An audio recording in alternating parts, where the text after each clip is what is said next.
नमस्कार, बहुत बहुत स्वागत है आप सबका। आप सब कैसे हैं? आपके परिवारों में सब लोग कैसे हैं? मेरा नाम देव है। आम भाषा में मैं चीज़ों को आपके सामने लेकर के आता हूँ।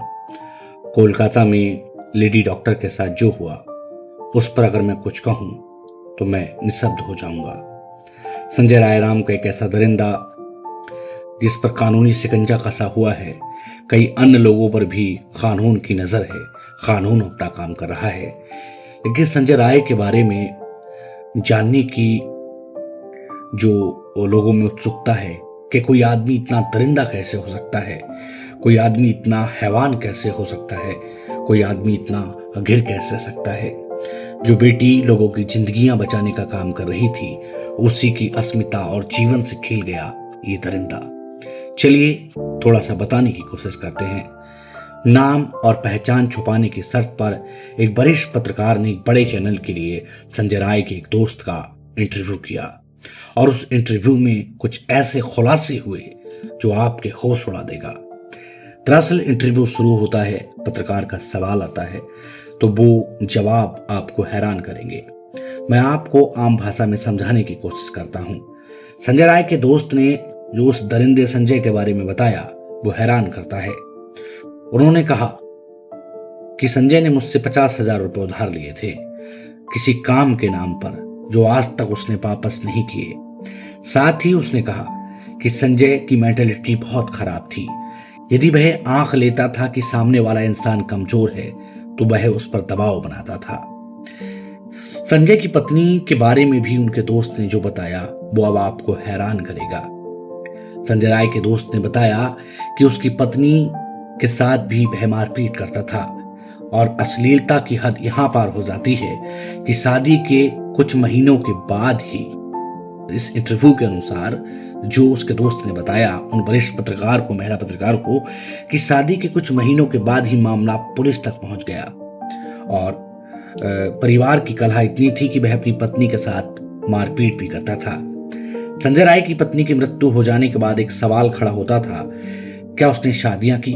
इसके जवाब पर उनके दोस्त जो बताते हैं वो भी आपको चौंका देगा।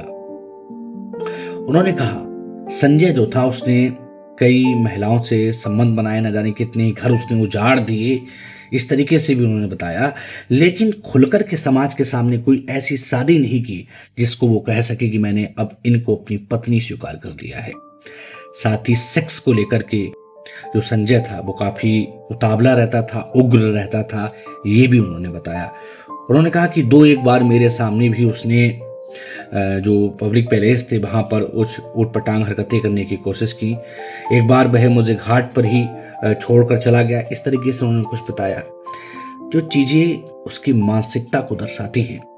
साथ ही जब एक वरिष्ठ पत्रकार ने उनसे एक सवाल पूछा, क्या वह डॉक्टर को पहले से जानते थे और वो दरिंदा पहले से इस लड़की को जानता था?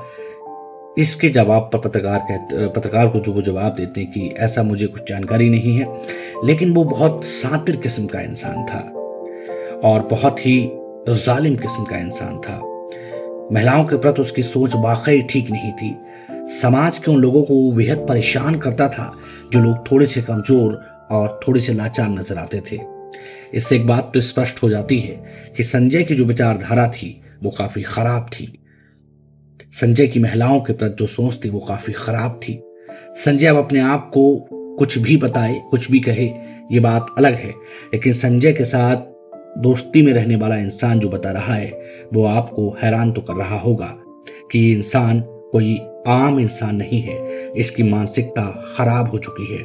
साथ ही उसने बताया गलत वीडियोस देखना, न्यूड कॉल्स के लिए उत्साहित करना लोगों को, जो लड़कियां रहती हैं या फिर औरतें रहती हैं उनके साथ गलत चैटिंग करना इत्यादि वो उसकी जीवन का हिस्सा था। साथ ही उसने कहा कि बतौर वॉलंटियर वो काम करता था, अच्छा रसूख था, अच्छा रुतबा था और अपने आगे किसी को गिनता नहीं था।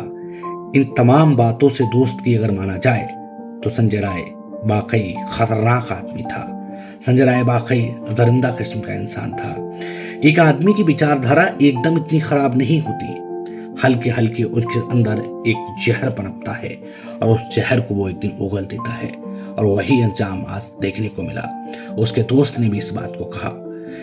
इस पर पत्रकार कहती हैं कि यदि पहले इस तरीके की उटपटांग हरकत करता था, लड़ाई झगड़ा करता था, फसाद करता था, तो फिर शिकायतें पुलिस में क्यों नहीं हुई। इसके जवाब पर उसका दोस्त कहता है, उसके रसूख का हवाला देता है, उसकी पकड़ का हवाला देता है और वो बताता है कि संजय राय के मोबाइल में ऐरा गैरा और नत्थू खैरा के नंबर नहीं होते। संजय के मोबाइल में कुछ चुनिंदा लोगों के, बड़े लोगों के नंबर होते थे। इससे स्पष्ट हो जाता है कि उसका दोस्त भी उससे काफी ज्यादा पीड़ित और परेशान था। उसके पैसे मारकर संजय भाग जाता है। इन तमाम बातों के बाद आप कितना समझ पाए इस पूरे घटनाक्रम पर अपनी राय जरूर दें। लेकिन उस बिटिया के लिए, उस परिवार के लिए मैं निशब्द हूं, मेरे पास शब्द नहीं है। ये समाज कितना खराब हो गया है। फिलहाल आप क्या सोचते हैं जरूर बताएं। और इस दुख की घड़ी में उस परिवार के साथ पूरा देश खड़ा है, पूरा समाज खड़ा है, हम सब खड़े हैं। और उस बिटिया की आत्मा को ईश्वर शांति दे और इन दरिंदों को इतनी कड़ी सजा मिलनी चाहिए, जो भी इसमें शामिल हैं, कि इनकी रूह कांप जानी चाहिए।